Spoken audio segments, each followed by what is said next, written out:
तुतीच्या प्लॉटमध्ये आंतरपिकाचे नियोजन केलेले आहे.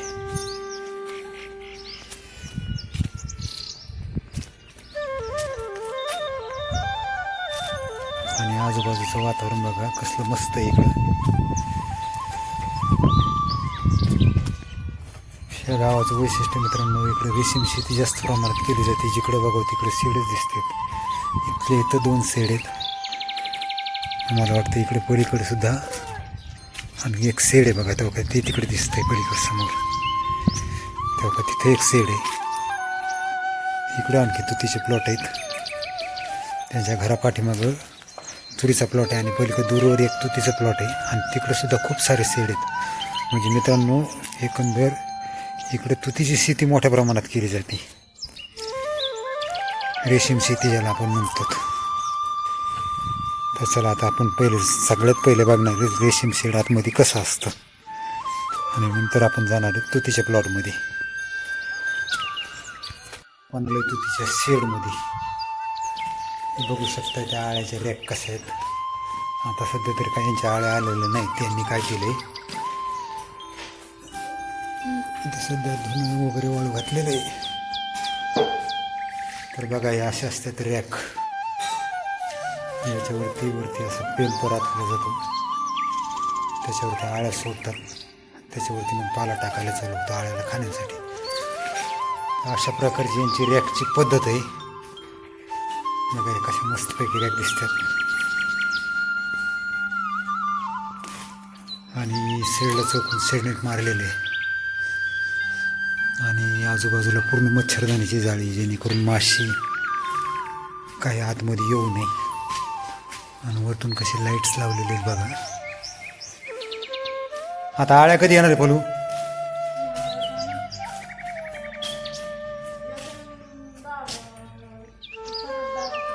सात आठ 10 दिवसांनी आणायचे का पण?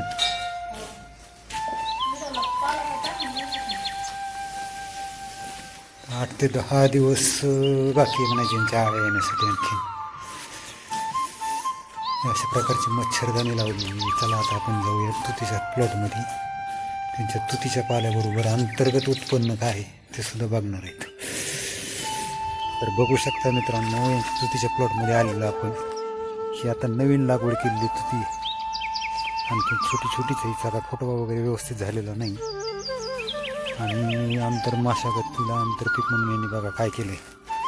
आतमध्ये गव्हासोबत अशी मिरचीचं उत्पन्न अगदी मस्तच आहे. पाणी सोडलं थोडं चिखलं आहे, त्यामुळं आपण काय जास्त आतमध्ये जाऊ शकणार नाही काय. तर बघा, आणि कोथिंबीर काढून घेतली. अशा प्रकारे यांनी मिरची, गहू आणि तुती सर्व उत्पन्न एकत्रच घेतलेले आहे. त्या मिरचीला मस्तपैकी छोट्या भरपूर साऱ्या मिरच्या लागलेल्या आहे बघा. छोट्या भरपूर मिरच्या आहेत त्याला. आणि पाला अगदीच मस्त आहे आळ्याला खाण्यासारखा.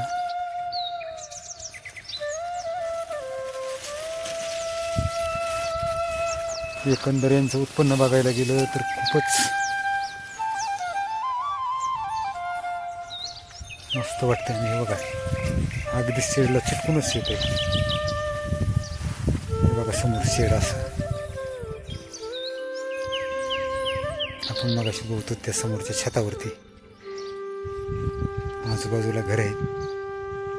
इकडे एक शेड आहे. म्हणजे ह्या गावामध्ये शेडची संख्या आणि रेशीम उत्पादन जास्त आहे. बघू शकताय तुम्ही.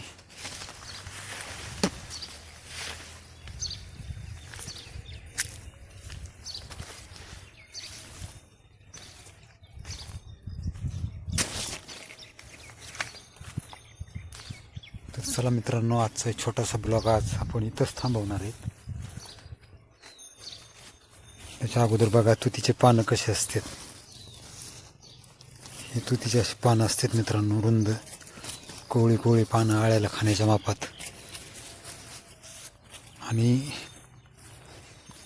गहू कसला भारी आलाय. आणि बघा हे मिरच्या, कसली मिरची लागली याला. अशा प्रकारचं यांचं आंतरपीक शेती केली जाते मित्रांनो इकडं. तर चला आजचा छोटासा ब्लॉग आपण इथंच थांबू. भेटू आता उद्याच्या ब्लॉगमध्ये. तोपर्यंत सगळ्यांना पुन्हा एकदा धन्यवाद.